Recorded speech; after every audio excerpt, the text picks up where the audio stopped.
तो guys good morning. मेरा नाम विपुल है और मैं आसाम का एक छोटा मोटा आदिवासी लड़का हूँ।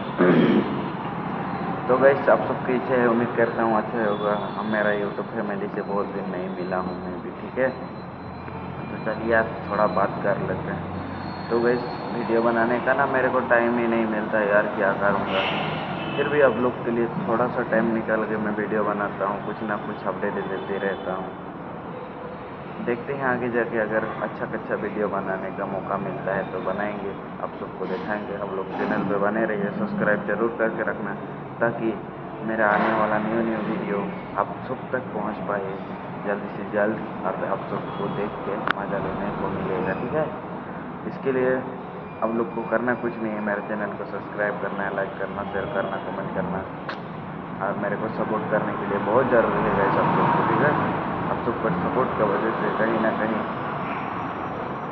मेरा भी कुछ अच्छा है वजह, ठीक है। चलिए बाय बाय।